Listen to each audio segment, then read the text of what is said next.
So,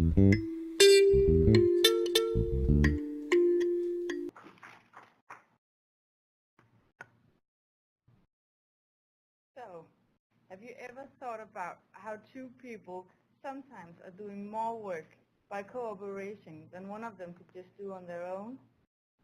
I have, and this is what I found out. Aarhus Business College is one of Denmark's biggest business colleges. It's also the oldest in Denmark, which is 151 years old. There are more than 3,200 graduates every year. 350 employees split up in 5 addresses in Aarhus. My name is Stine, and I'm 31 years old.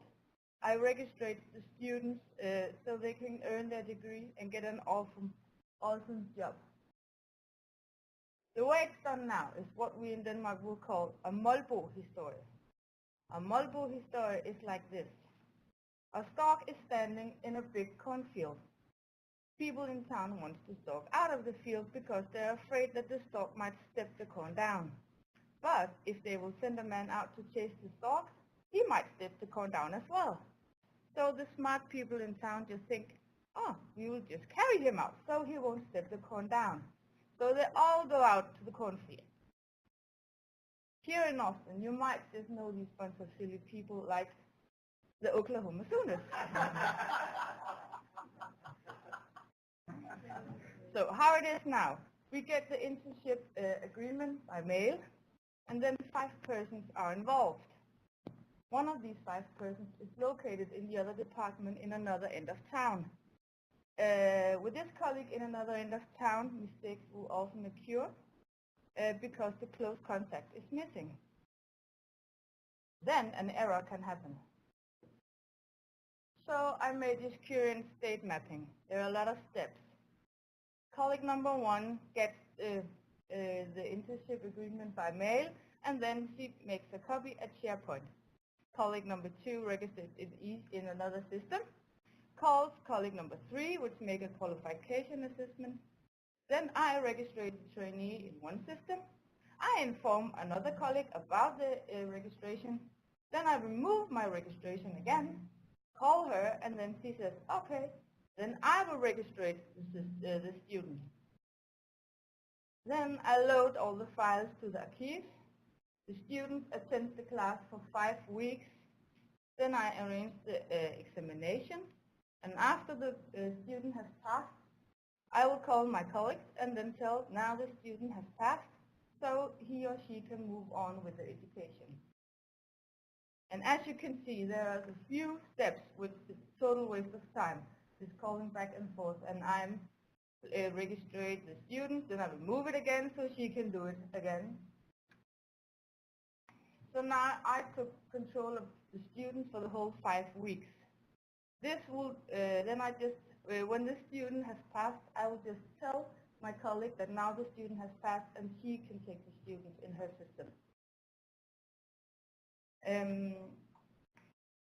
So my conclusion is that now there are less people involved, so my colleague would spend more time with her jobs laying on her desk. When we are sharing the student, my colleague might just put a wrong date in the system, and then I can't find the student in my local system. And then we're using a lot of hours just to figure out where the student has disappeared at. And that will cause less confusion if we just took her away.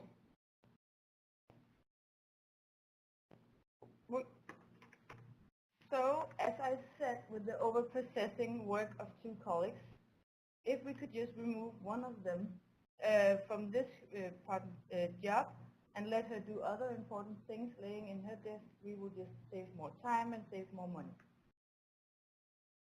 So, any questions?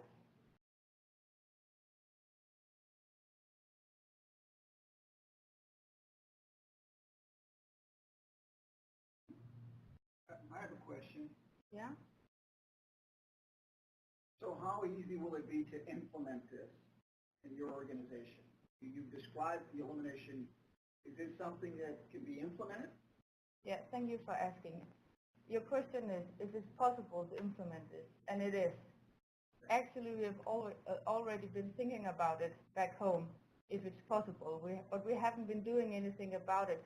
So now I just make the lean, so I can go back to my company and say, I make the lean, it works, we can do it.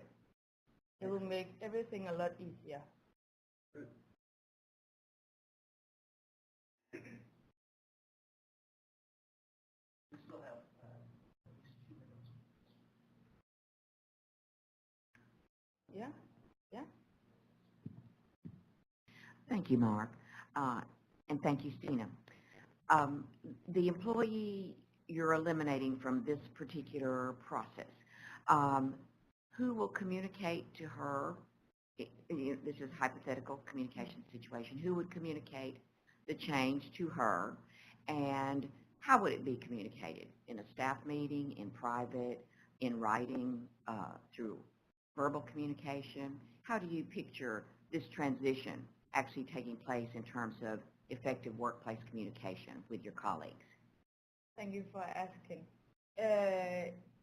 How she will be told about this? We have a meeting approximately once a month about this whole education and how we can do it better.